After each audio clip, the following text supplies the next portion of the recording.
বাংলাদেশে রোহিঙ্গাদের অনুপ্রবেশের আশঙ্কায় বিজিবির টহল জোরদার। পুরানো সমস্যা সমাধান না হলেও আশ্রয় দিতে বাংলাদেশের প্রতি জাতিসংঘের আহ্বান। ভারতের নোট বাতিলের বিরুদ্ধে বিক্ষোভ অব্যাহত, দাঙ্গা পরিস্থিতি সৃষ্টি হওয়ার আশঙ্কা আদালতের, সরকারকে দ্রুত পদক্ষেপ নেয়ার পরামর্শ। পরবর্তী মার্কিন প্রশাসনে রক্ষণশীল আরও ৩ জনকে মনোনয়ন দিলেন ট্রাম্প। চীন যুক্তরাষ্ট্র সম্পর্ক নতুন মাত্রা পাবে, আশাবাদ বিশ্লেষকদের। এবং আলেপ্পো পুনর্দখলে সরকারি বাহিনী ও রুশ বিমান অভিযান জোরদার, আবারও হাসপাতালে হামলা, মানবিক বিপর্যয় দেখা দেওয়ার আশঙ্কা জাতিসংঘের।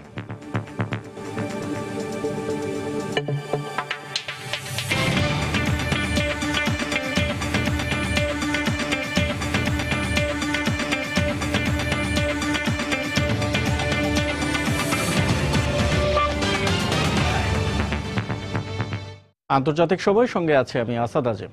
মিয়ানমারে চলমান সহিংসতার ঘটনায় রোহিঙ্গারা আবারও যে কোনো সময় বাংলাদেশে অনুপ্রবেশ করতে পারে বলে আশঙ্কা করা হচ্ছে।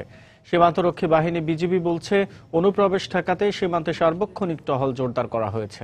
আর স্থানীয় প্রশাসন জানিয়েছে, রোহিঙ্গা ক্যাম্পগুলোতে নজরদারি বাড়ানো হয়েছে। সুজউদ্দিন রুবেলের তথ্য ও মোহাম্মদ ফরাজের ছবি নিয়ে ডেস্ক রিপোর্ট। বিজিবি জানায়, বাংলাদেশ মিয়ানমার সীমান্তে মিয়ানমারের মংডুর উত্তরে রোহিঙ্গা অধ্যুষিত এলাকায় চলছে সহিংসতা। তাই বাংলাদেশের সীমান্তের দমদমিয়া থেকে হোয়াইকং পর্যন্ত নাফ নদী পার হয়ে সহজে রোহিঙ্গা অনুপ্রবেশের আশঙ্কা করা হচ্ছে। গত বুধ ও বৃহস্পতিবার ওইসব সীমান্ত দিয়ে অনুপ্রবেশের চেষ্টাকালে মিয়ানমারের শতাধিক নাগরিককে বাধা দেওয়া হয়েছে। তবে মিয়ানমারের রোহিঙ্গা নির্যাতনের বিষয়টি অমানবিক হলেও এদেশে তাদের আশ্রয় দিতে নারাজ স্থানীয় বাসিন্দারা। আমাদের এখানেই রোহিঙ্গা নিয়ে এমনি সমস্যা আছি, তারপরেও আমরা চাই না এরা এখানে আসুক। আমরা চাই সেখানে মিয়ানমার থেকে এদের প্রবলেমটা সলভ হোক। তাদের বিষয়ে তারাই সমাধান করবে, সেটা আমাদের কোনো বিষয় না, এখানে আসতে দেওয়া হবে না। সীমান্তে অনুপ্রবেশ ঠেকাতে কঠোর অবস্থানে রয়েছে সীমান্তরক্ষী বাহিনী বিজিবি। আর স্থল ও জলসীমায় অতিরিক্ত সদস্য মোতায়েন করা হয়েছে বলে জানালেন বিজিবি অধিনায়ক। আমাদের নিজস্ব জনবল বৃদ্ধি করেছি, আমাদের 3 প্লাটুন জনবল এসেছে, তাদেরকেও আমরা এখানে পুট করেছি এবং আমাদের টহলের সংখ্যা অনেক বেশি বৃদ্ধি করা হয়েছে। এবং আমরা যেটা বলেছি যে টহলের অ্যালার্টনেসটা বৃদ্ধি করা হয়েছে। এদিকে স্থানীয় উপজেলা প্রশাসনের কর্মকর্তা জানালেন, মিয়ানমারের ঘটনার প্রেক্ষিতে বাংলাদেশে অবস্থানরত রোহিঙ্গা শরণার্থী ক্যাম্পে নিরাপত্তা ব্যবস্থা জোরদার করা হয়েছে। ক্যাম্পে যে একটা কমিটি করা আছে, কমিটির সদস্যরা অনেক সজাগ আছে, আশা করি এই ধরনের কোনো ঘটনা ঘটবে না। আর আনরেজিস্টার্ড যে ক্যাম্পটি আছে, সেই ক্যাম্পে তো আসলে ওই ধরনের কোনো অবকাঠামো নাই। এটা আইএমের মাধ্যমে, আইএমের সাহায্য সহযোগিতা এটা চলছে। আর আমাদের গভর্নমেন্টের পর্যায়ে আমরা তদারকি করছি। বিজিবির দেয়া তথ্য মতে চলতি মাসের 1 নভেম্বর থেকে 16 নভেম্বর পর্যন্ত টেকনাফ সীমান্ত দিয়ে অনুপ্রবেশের চেষ্টাকালে 149 জন রোহিঙ্গাকে বাধা দেওয়া হয়েছে। সময় সংবাদ, কক্সবাজার। মিয়ানমারের রোহিঙ্গাদের জন্য বাংলাদেশ সীমান্ত খোলা রাখার আহ্বান জানিয়েছে জাতিসংঘের শরণার্থী বিষয়ক সংস্থা UNHCR। জেনেভায় নিয়মিত এক সংবাদ সম্মেলনে এই কথা জানান সংস্থাটির মুখপাত্র। জাতিসংঘ জানায়, গেল অক্টোবর মাস থেকে এ পর্যন্ত 30,000-এরও বেশি মানুষ ঘরবাড়ি ছেড়ে পালিয়ে গেছে। এদিকে রাখাইন প্রদেশে সেনাবাহিনীর এসব সহিংসতার খবর নাকচ করে দিয়েছে মিয়ানমার সরকার। মিয়ানমারের রাখাইন প্রদেশে সাম্প্রতিক সহিংসতায় রোহিঙ্গাদের উপর নির্যাতনের খবরে গভীর উদ্বেগ জানিয়েছে জাতিসংঘের শরণার্থী বিষয়ক সংস্থা UNHCR। এছাড়া পালিয়ে আসা রোহিঙ্গাদের আশ্রয়ের জন্য বাংলাদেশ সীমান্ত খোলা রাখারও আহ্বান জানায় সংস্থাটি। জেনেভায় নিয়মিত এক সংবাদ সম্মেলনে একথা জানান সংস্থাটির মুখপাত্র। মিয়ানমার থেকে পালিয়ে আসাদের জন্য বাংলাদেশে নিরাপদ আশ্রয়ের ব্যবস্থারও আহ্বান জানানো হয়। জাতিসংঘ জানায়, রাখাইন রাজ্যে সহিংসতায় গেল অক্টোবর থেকে এ পর্যন্ত 30,000-এর বেশি মানুষ ঘরবাড়ি ছেড়ে পালিয়ে গেছে। এছাড়া নিরাপত্তা বাহিনীর গুলিতে নিহত হয়েছেন 130 জনের বেশি সাধারণ মানুষ। এদিকে দেশটির সামরিক অভিযানের হাত থেকে বাঁচতে সীমান্ত অতিক্রম করে বাংলাদেশে ঢোকার চেষ্টা করছে শত শত রোহিঙ্গা। শুক্রবারও 82 জন রোহিঙ্গাকে মিয়ানমারে ফেরত পাঠিয়েছে বিজিবি। তবে দেশটির সেনাবাহিনীর এসব বর্বরতার খবর নাকচ করে দিয়েছে মিয়ানমার সরকার। শুক্রবার রাখাইনে সহিংসতার জন্য রোহিঙ্গা মুসলমানদের দায়ী করে তীব্র সমালোচনা করেন দেশটির নেত্রী ও শান্তিতে নোবেলজয়ী অং সান সুচি। অন্যদিকে সুচির নোবেল শান্তি পুরস্কার ফিরে নেয়ার জন্য অনলাইনে এক আবেদনে স্বাক্ষর করেছেন হাজার হাজার মানুষ। সংখ্যালঘু রোহিঙ্গা মুসলমানদের বিরুদ্ধে ব্যাপক মানবাধিকার লঙ্ঘনের ঘটনায় শক্ত কোনো অবস্থান নিতে ব্যর্থ হওয়ায় এ আহ্বান জানানো হয়। চেঞ্জ নামের একটি ওয়েবসাইটের ওই আবেদনে ইতোমধ্যে স্বাক্ষর করেছেন লক্ষাধিক মানুষ। রাখাইন রাজ্যে 10 লাখেরও বেশি মানুষ বসবাস করে, যাদেরকে বাংলাদেশ থেকে পালিয়ে আসা অবৈধ অভিবাসী উল্লেখ করে নাগরিক হিসেবে স্বীকৃতি দেয়নি মিয়ানমার সরকার। গেল 9 অক্টোবর মিয়ানমারের রাখাইন সীমান্ত চৌকিতে এক হামলার জের ধরে অভিযান শুরু করে দেশটির সেনাবাহিনী। রবিউল ইসলাম আওলাদ, সময় সংবাদ। আন্তর্জাতিক সময় আরো দেখবেন, ভারতের আসামের রাস্তায় পেতে রাখা বোমা বিস্ফোরণে 3 সেনা নিহত, আহত 4, সন্দেহভাজনদের খোঁজে জোর তল্লাশি। ভারতে 500 ও 1000 রুপির নোট বাতিলে উদ্ভূত পরিস্থিতি মোকাবেলায় দ্রুত পদক্ষেপ না নিলে দাঙ্গা হাঙ্গামা বেঁধে যেতে পারে বলে হুঁশিয়ার করেছেন দেশটির শীর্ষ আদালত। এই সংক্রান্ত একটি জনস্বার্থ মামলার শুনানিতে কেন্দ্রীয় সরকারের পূর্ব প্রস্তুতি নিয়ে প্রশ্ন তুলেছেন পশ্চিমবঙ্গের একটি আদালত। আজকের দিনটি ব্যাংকগুলো তাদের নিজস্ব গ্রাহক ও বিশিষ্ট নাগরিকদের টাকা বদলের জন্য সংরক্ষিত রাখার ঘোষণা দিয়েছে কর্তৃপক্ষ। গেল 10 দিনে বাতিল নোট বদল করতে গিয়ে নানা দুর্ঘটনায় মারা গেছেন অন্তত 47 জন। শুক্রবার দিল্লিতে ভারতের প্রধান বিরোধী দল কংগ্রেসের ছাত্র সংগঠনের নেতাকর্মীরা বিক্ষোভ মিছিল বের করলে তাতে বাধা দেয় পুলিশ। কেন্দ্রীয় সরকারের নোট বাতিলের সিদ্ধান্তে দেশজুড়ে জনদুর্ভোগের প্রতিবাদে এই বিক্ষোভ। বিরোধী দলের প্রতিবাদে ধাক্কা লেগেছে লোকসভার চলতি অধিবেশনেও। শুক্রবার অধিবেশনের শুরুতেই নোট ইস্যুতে জনদুর্ভোগ নিয়ে আলোচনার জন্য ভোটাভুটির দাবি জানান বিরোধী দলীয় সংসদ সদস্যরা। এছাড়াও আগামী সোমবার পর্যন্ত সংসদের নিয়মিত কার্যক্রম মুলতবি রাখার দাবি জানানো হয়। তবে সবগুলো প্রস্তাবই নাকচ করেন স্পিকার সুমিত্রা মহাজন। কলকাতা হাইকোর্টের প্রধান বিচারপতি গিরিশ চন্দ্রের বেঞ্চে নোট বাতিলের সরকারি সিদ্ধান্তের বিরুদ্ধে জনস্বার্থে করা মামলা শুনানি হয় শুক্রবার। শুনানিতে কালো টাকা ও জাল নোটের দূরত্ব বন্ধে কেন্দ্রীয় সরকারের পদক্ষেপের প্রশংসা করা হলেও উদ্ভূত পরিস্থিতির মোকাবিলায় সরকারের যথেষ্ট প্রস্তুতি ছিল কিনা তা নিয়ে প্রশ্ন তোলা হয়। বিজ্ঞ আদালত বলেছেন, কালো টাকার বিরুদ্ধে সরকার যে নীতি গ্রহণ করেছেন তা সঠিক, তবে এর বাস্তবায়ন সঠিকভাবে হচ্ছে না, আর এ কারণেই মানুষের দুর্ভোগ চরমে উঠেছে। কালো টাকার বিরুদ্ধে ব্যবস্থা গ্রহণের প্রতিশ্রুতি দিয়ে 2014 সালে ক্ষমতায় আসেন নরেন্দ্র মোদী। ভারতের একটি বিনিয়োগ সংস্থার তথ্য মতে দেশের জিডিপির 20% কালো টাকা।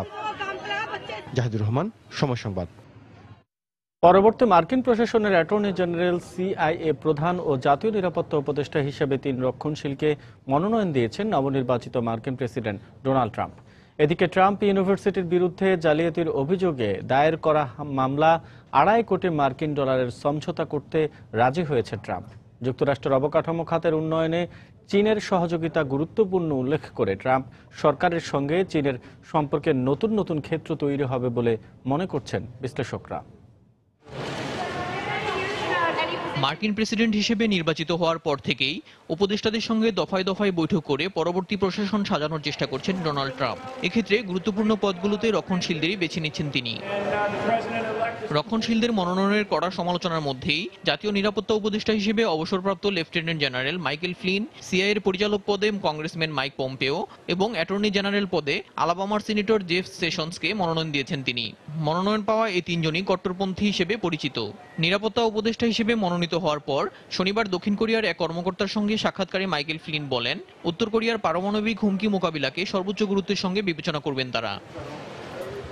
এই অবস্থার মধ্যেই শুক্রবার মার্কিন গণমাধ্যম জানায়, ট্রাম্প ইউনিভার্সিটির বিরুদ্ধে জালিয়াতির অভিযোগে দায়ের করা মামলায় 25 মিলিয়ন বা $2.5 কোটি মার্কিন ডলারের সমঝোতা করতে রাজি হয়েছেন নবনির্বাচিত মার্কিন প্রেসিডেন্ট। 2010 সালে ট্রাম্প বিশ্ববিদ্যালয় বন্ধ হওয়ার আগে ট্রাম্পের নিয়োগ করা কয়েকজন কর্মকর্তা শিক্ষার্থীদের কাছ থেকে অবৈধভাবে $35,000 নিয়েছিলেন। এদিকে ট্রাম্প সরকারের সময়ে চীন ও পূর্ব এশিয়ার দেশগুলোর সঙ্গে মার্কিন সম্পর্ক আরো জোরদার হবে বলে মনে করছেন বিশেষজ্ঞরা। সম্প্রতি ডোনাল্ড ট্রাম্পের সঙ্গে চীনা প্রেসিডেন্ট শি জিনপিং এর ফোনালাপ দুই নেতার সম্পর্কের উষ্ণতার পূর্বাভাস বলেও মনে করছেন তারা। চীনের সঙ্গে যুক্তরাষ্ট্রের সম্পর্কের বিভিন্ন ক্ষেত্র রয়েছে। ট্রাম্প যদি যুক্তরাষ্ট্রে অবকাঠামোগত উন্নয়নের মাধ্যমে শিল্পায়নের প্রসার ঘটাতে চান, তবে অবশ্যই চীনের সহযোগিতা প্রয়োজন। তবে চীনের সঙ্গে সম্পর্কের বিষয়টি ট্রাম্পের পররাষ্ট্রমন্ত্রী ও এশিয়া বিষয়ক উপদেষ্টা কে হচ্ছেন তার উপরও অনেকটা নির্ভর করছে। ট্রাম্প প্রশাসনের সময় যুক্তরাষ্ট্রের সঙ্গে চীনা সম্পর্কের উষ্ণতা আশা করছেন চীনা ঊর্ধ্বতন সামরিক কর্মকর্তারাও। চীন যুক্তরাষ্ট্রের যৌথ সামরিক মহড়া ভবিষ্যতেও অব্যাহত থাকবে বলে শুক্রবার চীনের দক্ষিণাঞ্চলীয় প্রদেশ ইউনানে মার্কিন সামরিক কর্মকর্তাদের সঙ্গে বৈঠকে আশা প্রকাশ করেন চীনা কর্মকর্তারা। দেলোয়ার হোসেন, সময় সংবাদ। সিরিয়ার আলেপ্পো পুনর্দখলে নিতে শহরটির বিদ্রোহী অধ্যুষিত এলাকায় বিমান হামলা জোরদার করেছে সরকারি বাহিনী। শুক্রবার শহরটির একটি হাসপাতালে হামলায় বহু ক্ষয়ক্ষতির খবরও জানায় গণমাধ্যম। এর মধ্যেই সিরীয় সরকারের বিরুদ্ধে নতুন করে রাসায়নিক অস্ত্র ব্যবহারের অভিযোগ করেছে ফ্রান্স। এদিকে বিদ্রোহীদের দখলে থাকা এলাকার বেসামরিক লোকজন সরকার নিয়ন্ত্রিত এলাকায় চলে যেতে চাইলেও তাদেরকে বিদ্রোহীরা বাধা দিচ্ছে বলে দাবি করেছে রাশিয়া।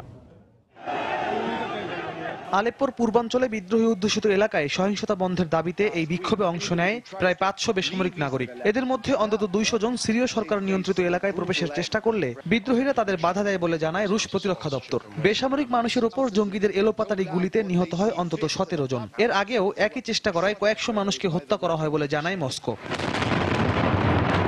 এ অবস্থায় বিদ্রোহী অধ্যুষিত এলাকায় গত কয়েকদিন ধরে চলা বিমান অভিযান আরো জোরদার করা হয়েছে। সরকারি বাহিনীর পাশাপাশি রুশ বিমান হামলা ও ভূমধ্য সাগরের রণতরী থেকে জঙ্গি অবস্থানে গোলাবর্ষণ চলছে। এসব হামলায় গত 4 দিনে 1.5 শতাধিক মানুষ প্রাণ হারিয়েছে বলে জানায় গণমাধ্যম। এর মধ্যেই শুক্রবার পূর্ব আলেপ্পোয় শিশুদের একটি হাসপাতালে বিমান হামলায় বেশ কয়েকজন আহত হয়। এর পরপরই সেখান থেকে রোগী ও হাসপাতাল কর্মীদের সরিয়ে নেওয়া হয়। এ হামলায় হাসপাতালটি ব্যাপক ক্ষতিগ্রস্ত হয় বলে জানায় প্রত্যক্ষদর্শীরা। এদিকে সরকারি বাহিনী আলেপ্পোয় ত্রাণ বহন নিয়ে প্রবেশের সুযোগ না দেয়ায় সেখানকার মানবিক অবস্থা চরমে পৌঁছেছে বলে জানিয়েছে জাতিসংঘ। লোকজনের খাদ্য মজুদ দিন দিন ফুরিয়ে আসায় বড় ধরনের বিপর্যয় দেখা দিতে পারে বলেও সতর্ক করেছে সংস্থাটি। আলেপ্পোয় চরম সংঘাতপূর্ণ অবস্থা বিরাজ করায় বেসামরিক নাগরিকদের কাছে ত্রাণ পৌঁছানো যাচ্ছে না। এর আগে আমাদের ত্রাণ বহরে হামলার ঘটনাও ঘটেছে। তদন্তে এই ঘটনার জন্য যারাই দায়ী প্রমাণিত হবে তাদের বিরুদ্ধে যুদ্ধাপরাধের অভিযোগ আনা হতে পারে। আলেপ্পো পুনর্দখলে রুশ ও সিরীয় সরকারের যৌথ অভিযানের মধ্যেই আসাদ সরকারের বিরুদ্ধে হামলায় রাসায়নিক অস্ত্র ব্যবহারের অভিযোগ তুলেছে ফ্রান্স। এই ঘটনার সুষ্ঠু তদন্তেরও দাবি করেন ফরাসি পররাষ্ট্রমন্ত্রী। এরই মধ্যে রাসায়নিক অস্ত্র নিরোধ সংস্থা ওপিসিডব্লিউর প্রতিবেদন থেকে আমরা সিরিয়া সরকারের ক্লোরিন হামলার প্রমাণ পাওয়ার কথা জেনেছি। তারা একের পর এক রাসায়নিক হামলা চালিয়ে যাচ্ছে, যা আন্তর্জাতিক আইনের স্পষ্ট লঙ্ঘন। এর মধ্যেই শুক্রবার আলেপ্পোয় সরকারি বাহিনীর বিরুদ্ধে গুচ্ছ বোমা হামলা চালানোর অভিযোগ এনে অনলাইনে একটি ভিডিও প্রকাশ করে বিদ্রোহীরা। আল শুক্করি এলাকায় এ হামলায় শিশু সহ বেশ কয়েকজন আহত হওয়ার দাবি করা হয়। রিয়াদুল ইসলাম, সময় সংবাদ। সিরিয়ার আলেপ্পোর কাছে তুর্কি বাহিনীর গোলাবর্ষণে 5 বেসামরিক নাগরিক নিহত হয়েছে। এ হামলায় আহত হয়েছে অন্তত 43 জন। স্থানীয় সংবাদ মাধ্যম জানায় শুক্রবার আলেপ্পো থেকে 40 কিলোমিটার দূরে আল-বাব শহরের পাশের একটি গ্রামে তুর্কি বাহিনী গোলা হামলা চালায়। আহতদের মধ্যে 12 জনের অবস্থা আশঙ্কাজনক বলে জানা গেছে। দেশটির গৃহযুদ্ধে বিদ্রোহী গোষ্ঠী ফ্রি সিরিয়ান আর্মিকে সমর্থন দিচ্ছে তুর্কি বাহিনী। গেল 24 আগস্ট মার্কিন নেতৃত্বাধীন জোটের আইএস বিরোধী অভিযানের অংশ হিসেবে সিরিয়ায় হামলা শুরু করে তুরস্ক। তবে আইএস বিরোধী অভিযানের নামে কুর্দি বাহিনীর উপর হামলার অভিযোগ রয়েছে তুরস্কের বিরুদ্ধে।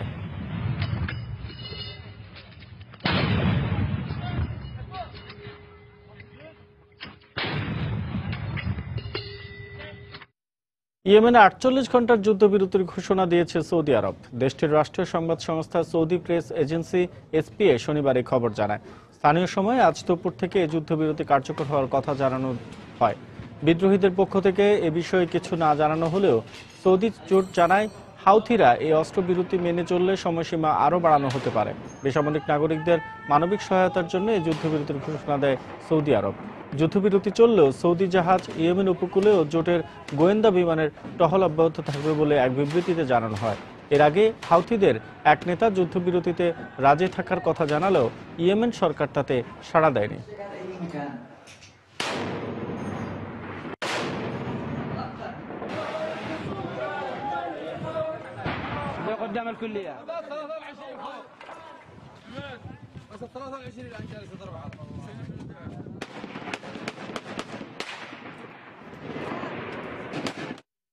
গাজা ইসরায়েলি বাহিনীর গুলিতে এক ফিলিস্তিনি যুবক নিহত হয়েছে।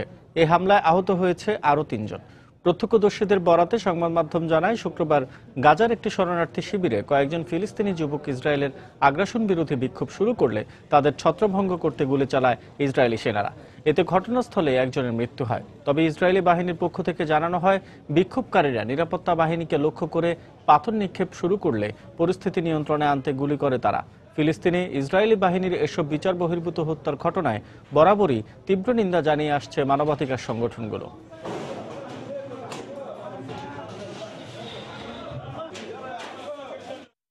আন্তর্জাতিক সময় আরো যা দেখবেন। অগ্নি নির্বাপক ফোমে ডুবে গেছে ক্যালিফোর্নিয়ার সান হোসে বিমানবন্দরের একাংশ, জনগণকে সতর্ক থাকার পরামর্শ। ভারতের আসামের রাস্তায় পেতে রাখা বোমা বিস্ফোরণে 3 সেনা সদস্য নিহত হয়েছেন। এই ঘটনায় আহত হন আরও 4 জন। শনিবার সকালে তিনসুকিয়া জেলার পেংগিরি এলাকায় একটি সেনা বহর লক্ষ্য করে এ হামলা চালানো হয়। বিস্ফোরণের পরপরই বহর লক্ষ্য করে এলোপাতাড়ি গুলি ছোড়ে অজ্ঞাত বন্দুকধারীরা। এ ঘটনার পর ওই এলাকায় নিরাপত্তা জোরদারের পাশাপাশি সন্দেহভাজনদের খোঁজে তল্লাশি অভিযান জোরদার করেছে পুলিশ। এই হামলার ঘটনায় নিন্দা জানিয়ে জড়িতদের খুঁজে বের করে শাস্তির মুখোমুখি করার প্রত্যয় ব্যক্ত করেছেন আসামের মুখ্যমন্ত্রী সর্বানন্দ সোনোয়াল ও স্বরাষ্ট্রমন্ত্রী রাজনাথ সিং।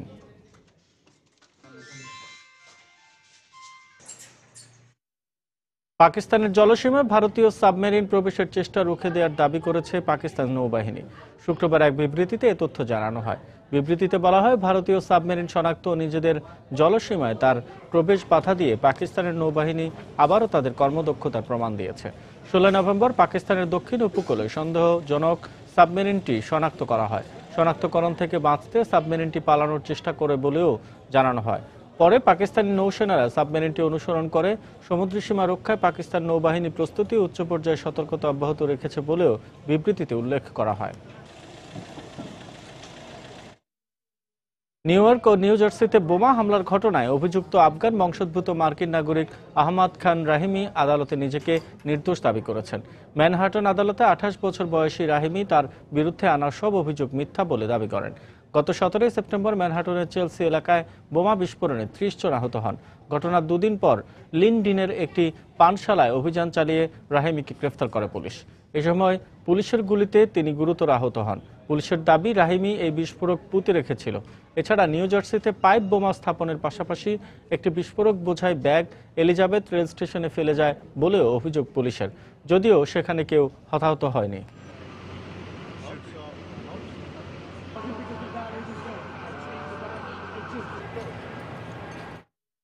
মসুল আইএসের দখল মুক্ত করতে ইরাকি যৌথ বাহিনীর অভিযান অব্যাহত রয়েছে। তবে মসুল স্বাধীন হলে এর নিয়ন্ত্রণ কার হাতে যাবে তা নিয়ে এরই মধ্যে ইরাকি ও কুর্দি বাহিনীর মধ্যে মতবিভেদ দেখা দিয়েছে।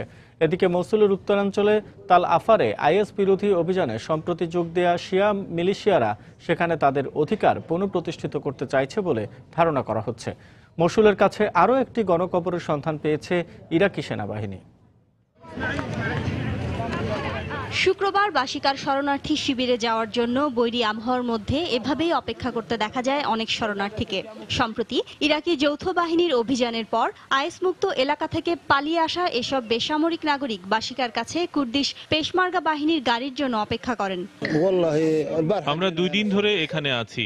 এখানে অনেক ঠান্ডা, আমাদের কাছে কোনো কম্বল নেই। বাচ্চারা এর মধ্যে ঘুমোতে পারছে না, সবাই অসুস্থ হয়ে পড়ছে। এখানে পর্যাপ্ত পানি নেই। সেনারা আমাদের যা পানি দিয়েছে তা দিয়ে কিছুই হচ্ছে না। আমরা শরণার্থী শিবিরে বা তারা যেখানে নিয়ে যেতে চায় সেখানেই যেতে চাই। চতুর্থ সপ্তাহের মতো মসুল অভিযান অব্যাহত রয়েছে। এই অভিযানে আইএস মুক্ত হয়েছে বহু এলাকা। এরই ধারাবাহিকতায় আইএসের তীব্র প্রতিরোধের মুখে মসুলের পূর্বাঞ্চলে তাহরির নামে আরও একটি এলাকা নিজেদের নিয়ন্ত্রণে নিয়েছে ইরাকি যৌথ বাহিনী। শুক্রবার মসুলের 10 কিলোমিটার দক্ষিণে নিজেদের নিয়ন্ত্রণে নেয়া তাল আদ ধাহাব নামে অপর একটি এলাকায় একটি গণকবরের সন্ধান পেয়েছে সেনাবাহিনী। প্রত্যক্ষদর্শীর বরাতে সংবাদ মাধ্যম জানিয়েছে সেখানে প্রায় 40 জনের লাশ রয়েছে বলে ধারণা করা হচ্ছে। তবে মসুলের দিকে সফলতার সঙ্গে এগিয়ে গেলেও এলাকাটি আইএস মুক্ত হলে কাদের হাতে যাবে এর নিয়ন্ত্রণ, এ নিয়ে এরই মধ্যে ইরাকি ও কুর্দি বাহিনীর মধ্যে মতবিভেদ দেখা দিয়েছে। সম্প্রতি এ নিয়ে কুর্দি নেতা মাসুদ বারজানি ও ইরাকি প্রধানমন্ত্রী হায়দার আল আবাদি আলাদাভাবে ব্যাখ্যা দিয়েছেন। এদিকে তুরস্কের কাছের তুর্কম্যান অধ্যুষিত তাল আফারের একটি অংশ আইএস মুক্ত করার দাবি করেছে শিয়া মিলিশিয়ারা। গতকাল আমরা তাল আফারের বিমানবন্দর আইএসের দখলমুক্ত করতে অভিযান শুরু করি। এর মধ্যেই অর্ধেক আমরা পুনর্দখল করেছি। আমাদের সেনারা সফলতার দ্বার প্রান্তে রয়েছে। তবে এর মধ্য দিয়ে শিয়া মিলিশিয়ারা তাল আফারে নিজেদের অধিকার প্রতিষ্ঠা করতে চাইছে বলে ধারণা করা হচ্ছে। 2014 সালে আইএস ওই এলাকার দখল নিয়ে সেখান থেকে শিয়া সম্প্রদায়ের লোকজনকে উচ্ছেদ করে। শিরিন আক্তার, সময় সংবাদ। ইরানে বাণিজ্যিক বোয়িং ও এয়ারবাস উড়োজাহাজের রফতানি বন্ধ করার পক্ষে ভোট দিয়েছে যুক্তরাষ্ট্রের নিম্নকক্ষের বেশিরভাগ সদস্য। রিপাবলিকান অধ্যুষিত প্রতিনিধি পরিষদের 243 জন সদস্য এর পক্ষে ভোট দেয়। বিপক্ষে পড়ে 174টি ভোট। এই লেনদেন সম্পন্ন করতে রাজস্ব বিভাগ যেন ব্যাংকগুলোকে কোনো লাইসেন্স না দেয় সে সংক্রান্ত আইন পাশের লক্ষ্যে এই ভোটাভুটি অনুষ্ঠিত হয়। ইরানের উপর থেকে বাণিজ্যিক নিষেধাজ্ঞা তুলে নেওয়ার পরিপ্রেক্ষিতে 2 মাস আগে রাজস্ব বিভাগের বৈদেশিক সম্পদ নিয়ন্ত্রণ ইউনিট ইরানে বিমান রফতানির বিষয়ে কোটি কোটি ডলারের চুক্তির অনুমোদন দেয়। প্রস্তাবিত আইন পরমাণু চুক্তির লঙ্ঘনের শামিল বলে জানায় হোয়াইট হাউস। এতে ইসলামী প্রজাতন্ত্রগুলোতে বিমান বিক্রির হার কমে যাবে বলেও জানায় তারা। ট্রাম্প তার নির্বাচনী প্রচারণায় ইরানের বিরুদ্ধে কঠোর অবস্থানে যাওয়ার হুঁশিয়ারি দিয়েছিলেন।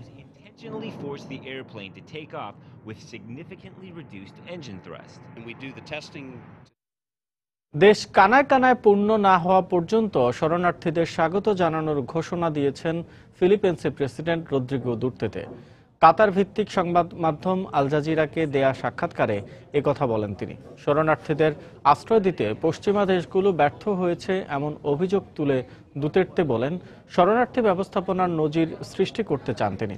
সন্দেহভাজন মাদক বিক্রেতাদের হত্যার কারণে প্রেসিডেন্ট নির্বাচিত হবার পর থেকেই দুতের্তের বিরুদ্ধে মানবাধিকার লঙ্ঘনের অভিযোগ তুলে আসছে যুক্তরাষ্ট্র ও ইউরোপীয় ইউনিয়নের দেশগুলো। অস্ট্রেলিয়ার বিরুদ্ধে শরণার্থী ও আশ্রয় প্রত্যাশী অভিবাসীদের মানবাধিকার লঙ্ঘনের অভিযোগ তুলেছে জাতিসংঘ। আশ্রয় প্রত্যাশীদের বাধ্যতামূলক আটকের বিধানকে আন্তর্জাতিক আইনের সুস্পষ্ট লঙ্ঘন বলে মন্তব্য করেছেন সংস্থাটির শরণার্থীদের অধিকার বিষয়ক বিশেষ দূত ফ্রাঙ্কোইস ক্রেপাও। শুক্রবার এক সংবাদ সম্মেলনে তিনি আরও বলেন, নাউরু উপদ্বীপে দীর্ঘদিন ধরে বন্দী থাকা আশ্রয় প্রত্যাশীরা মানসিকভাবে বিপর্যস্ত হয়ে পড়ছেন। অবৈধভাবে সমুদ্রপথে অস্ট্রেলিয়া পৌঁছানো শরণার্থীদের পার্শ্ববর্তী নাউরু ও পাপুয়া নিউগিনির মানুষ উপদ্বীপে আটকে রাখে। জাতিসংঘের একটি প্রতিনিধি দলের তদন্ত প্রতিবেদনে বলা হয়, সেখানে নিষ্ঠুরতার শিকার হচ্ছেন আশ্রয় প্রত্যাশীরা। চলতি মাসের শুরুতে নাউরুকে একটি উন্মুক্ত কারাগার হিসেবে আখ্যা দেয় আন্তর্জাতিক মানবাধিকার সংগঠন অ্যামনেস্টি ইন্টারন্যাশনাল। যদিও এই অভিযোগ অস্বীকার করেছেন দেশটির প্রধানমন্ত্রী ম্যালকম টার্নবুল।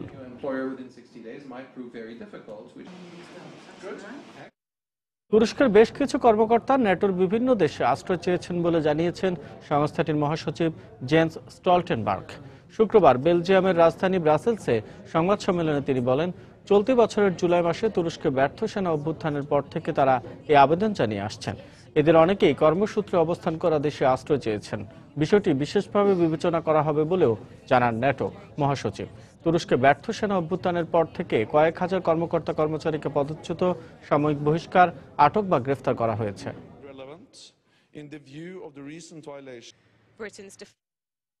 তুরস্কে অপ্রাপ্তবয়স্ক ধর্ষিতার সঙ্গে পরবর্তীতে তার ক্ষমা সাপেক্ষে ধর্ষকের বিয়ে সংক্রান্ত বিতর্কিত একটি বিলে সমর্থন দিয়েছে ক্ষমতাসীন একে পার্টি। তুরস্কের মানবাধিকার এবং নারী অধিকার সংগঠনগুলো প্রস্তাবিত এই আইনের তীব্র সমালোচনা করেছে। তারা বলছে, এই আইনের মাধ্যমে ধর্ষণকে আইনি বৈধতা দেয়া হবে। প্রস্তাবিত এই আইনটি বলছে, অভিযুক্ত ব্যক্তি ধর্ষিতা মেয়েকে বিয়ে করলে তাকে সাজা মওকুফ করা হবে। এই আইনে ধর্ষণের অভিযুক্তকে একটি শর্তে একবারের জন্য ক্ষমা করার কথা বলা হয়েছে।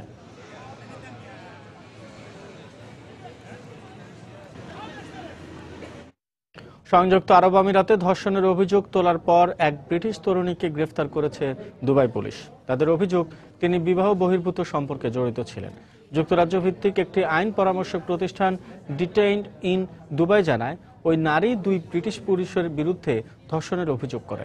সম্প্রতি 20 বছর বয়সী ওই নারীকে গ্রেফতার করা হয়। পরে জামিনে মুক্ত পেলেও তার পাসপোর্ট জব্দ করা হয়েছে। যে দুজনের বিরুদ্ধে তিনি ধর্ষণের অভিযোগ করেছেন, তাদের বিরুদ্ধে এখনো কোনো আনুষ্ঠানিক অভিযোগ গঠনের কথা জানা যায়নি। তবে দুবাইয়ের সংবাদ মাধ্যম তাদেরও পাসপোর্ট জব্দ করার কথা জানিয়েছে।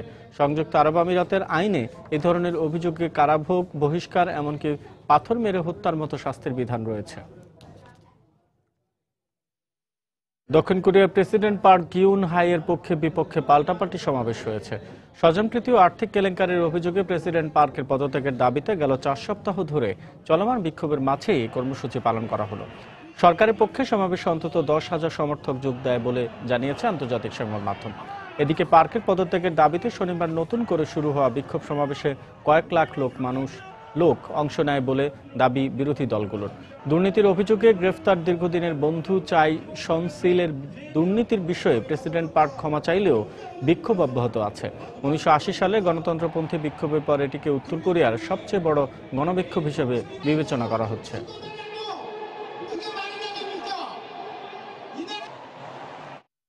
তুরস্কের দক্ষিণ পূর্বাঞ্চলের একটি খনিতে ভূমিধসে 4 জন নিহত হয়েছে। নিখোঁজ রয়েছে অন্তত 12 জন। শুক্রবার সির্ত প্রদেশের সিরভান জেলার ম্যাডেনকয় খনিতে এই ঘটনা ঘটে বলে জানায় স্থানীয় কর্তৃপক্ষ। ধারণা করা হচ্ছে ভারী বৃষ্টিপাতের কারণে এ ঘটনা ঘটেছে। উদ্ধারকারীরা নিখোঁজদের সন্ধানে চেষ্টা চালিয়ে যাচ্ছেন। এদিকে আরও ভূমিধসের আশঙ্কায় খনির সব কার্যক্রম বন্ধ রাখা হয়েছে। 2014 সালের মে মাসে দেশটির পশ্চিমাঞ্চলীয় সোমা শহরের একটি কয়লা খনিতে ভূমিধসের ঘটনায় 3 শতাধিক মানুষ নিহত হয়।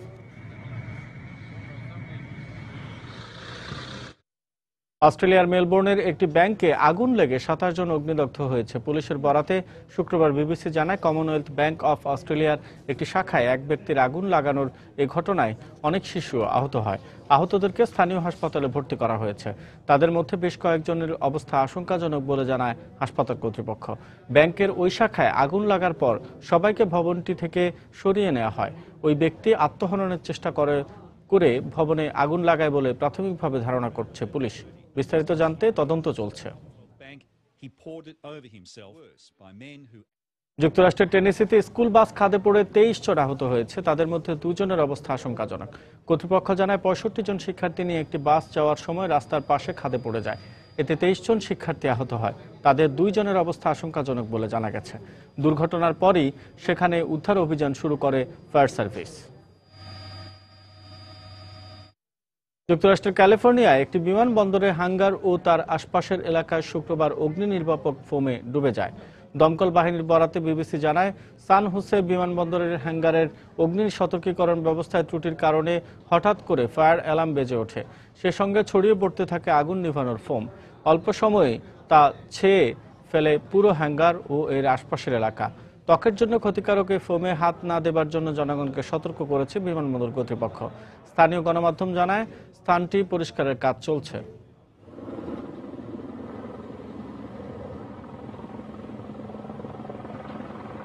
ভারতের পররাষ্ট্রমন্ত্রী সুষমা স্বরাজকে কিডনি দিতে আগ্রহ প্রকাশ করেছেন অনেক ভারতীয়। সুষমা দীর্ঘ 20 বছর ধরে ডায়াবেটিসে ভুগছেন। নতুন করে কিডনি সমস্যা দেখা দেয় গত মঙ্গলবার তাকে দিল্লির এইমস হাসপাতালে ভর্তি করা হয়। কিডনি বিকল হবার পর হাসপাতাল কর্তৃপক্ষ তা প্রতিস্থাপনের কথা বলায় সামাজিক যোগাযোগ মাধ্যমে এই খবর প্রকাশ করেন সুষমা। এরপর থেকেই সুষমা স্বরাজকে কিডনি দানের প্রস্তাব দিচ্ছেন বহু মানুষ। সুষমা তাদের প্রতি কৃতজ্ঞতা প্রকাশ করেছেন। বর্তমানে তার ডায়ালাইসিস চলছে বলে জানান ভারতীয় পররাষ্ট্রমন্ত্রী। নরেন্দ্র মোদীর মন্ত্রিসভায় প্রভাবশালী মন্ত্রীদের একজন সুষমা স্বরাজ।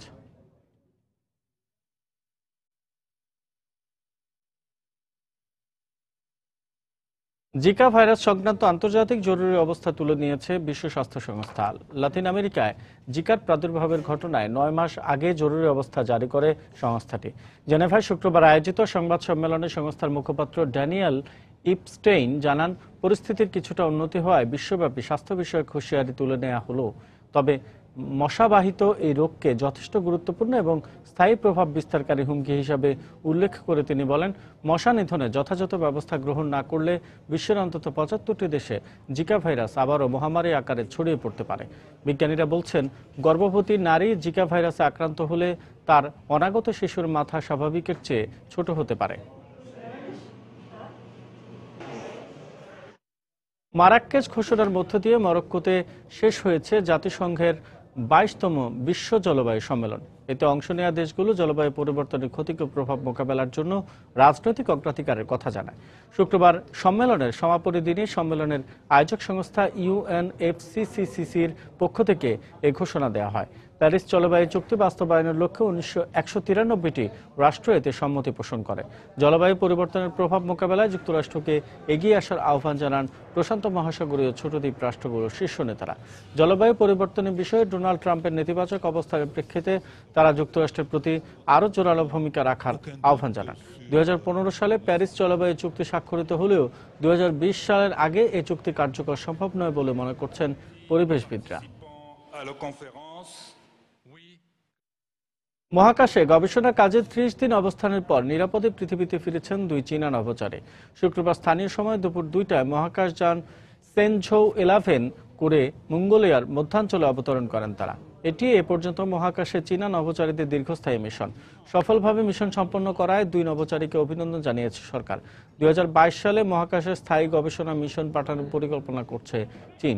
এর অংশ হিসাবে এবারের যাত্রায় জিং হাইপেং ও চেন ডং নামের দুই নভোচারী 30 দিন চীনের নিজস্ব মহাকাশ গবেষণা কেন্দ্র তিয়াঙ্গন 2-তে অবস্থান করেন। তিয়াঙ্গন 2-কে কক্ষপথে রেখেই আগামী এপ্রিলে তিয়ানঝৌ 1 নামে একটি কার্গো মহাকাশযান পাঠানোর পরিকল্পনা করছে চীন। ফরাসি প্রথম নারী নভোচারী ক্লাউডি হেনিয়ার 2008 সালে আত্মহত্যার চেষ্টার আগে পৃথিবীকে বাঁচাতে হবে বলে চিৎকার করে সতর্ক করেছিলেন। সম্প্রতি এ তথ্য সম্বলিত একটি ভিডিও সামাজিক যোগাযোগ মাধ্যমে ব্যাপকভাবে ছড়িয়ে পড়েছে। এলিয়েনদের ব্যাপারে উৎসাহীরা বলছেন, পৃথিবীর বাইরে এলিয়েনের অস্তিত্ব দেখেই তাদের সম্পর্কে পৃথিবীবাসীকে সতর্ক করেছেন ক্লাউডি। তবে বিভিন্ন বিজ্ঞান সাময়িকী ক্লাউডির এই সতর্কবার্তাকে বার্ন আউট সিনড্রোম বা পুড়ে যাওয়া আতঙ্ক বলে উল্লেখ করেছে। 1993 সালে ফরাসি মহাকাশ গবেষণা কেন্দ্রে কাজ শুরুর পর 2001 সালে প্রথম ফরাসি নারী নভোচারী হিসেবে মহাকাশে যান তিনি। সে সময় মহাশূন্যে অস্বাভাবিক কিছু দেখতে ক্লাউডি এমন আতঙ্কে ভুগছিলেন বলে উল্লেখ করেছেন তারা। বর্তমানে 59 বছর বয়সে ক্লাউডি জীববিজ্ঞানী হিসেবে কাজ করছেন। মালয়েশিয়ার রাজধানী কুয়ালালামপুরে অল ইউরোপিয়ান বাংলাদেশ অ্যাসোসিয়েশন আইবা আয়োজিত 2 দিন ব্যাপী গ্লোবাল সামিটের আনুষ্ঠানিক উদ্বোধন করা হয়েছে। শনিবার সকালে শহরের বারজায় টাইমস স্কয়ার হোটেলের বলরুমে এই সম্মেলনের উদ্বোধন করেন মালয়েশিয়ায় নিযুক্ত বাংলাদেশের হাইকমিশনার মোহাম্মদ শহীদুল ইসলাম। বিবিসি বাংলা বিভাগের প্রধান সাবির মোস্তফা সঞ্চালনায় সম্মেলনে বক্তব্য রাখেন আয়োজক সংগঠক আইবার সভাপতি ইঞ্জিনিয়ার ডক্টর জয়নুল আবেদিন, মহাসচিব কাজী এনায়েতুল্লাহ, উপদেষ্টা আহমেদুস সামাদ, বাংলাদেশ ফেডারেল সাংবাদিক ইউনিয়নের প্রেসিডেন্ট ও একুশে টিভির সিইও মঞ্জুরুল হাসান বুলবুল, সময় টেলিভিশনের এমডি ও সিইও আহমেদ জোবায়ের সহ অনেকে। অনুষ্ঠানে বক্তারা আইবার বিভিন্ন সাফল্যের সূত্র তুলে ধরে প্রবাসী বাংলাদেশিদের অধিকার ও উন্নয়নে ভবিষ্যতে কাজ করার অঙ্গীকার করেন। 2 দিনের এই সম্মেলনে বাংলাদেশের স্বার্থ সংশ্লিষ্ট বিভিন্ন বিষয়ে 4টি গুরুত্বপূর্ণ সেমিনার হওয়ার কথা রয়েছে।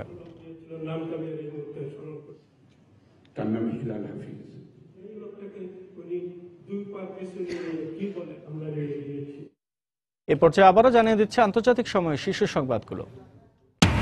বাংলাদেশের রোহিঙ্গাদের অনুপ্রবেশের আশঙ্কায় বিজিবির টহল জোরদার। পুরনো সমস্যার সমাধান না হলেও আশ্রয় দিতে বাংলাদেশের প্রতি জাতিসংঘের আহ্বান।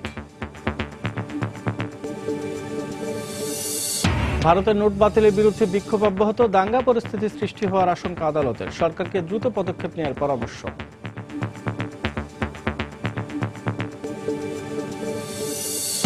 পরবর্তী মার্কিন প্রশাসনে রক্ষণশীল আরও 3 জনকে মনোনয়ন দিলেন ট্রাম্প। চীন যুক্তরাষ্ট্র সম্পর্ক নতুন মাত্রা পাবে আশাবাদ বিশ্লেষকদের।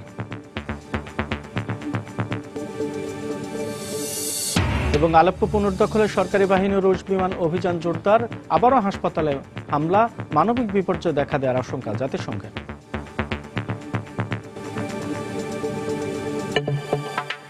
এই ছিল আন্তর্জাতিক সময়। যে কোনো খবর পেতে ভিজিট করুন সময় নিউজ.টিভি। সঙ্গে থাকুন সময়।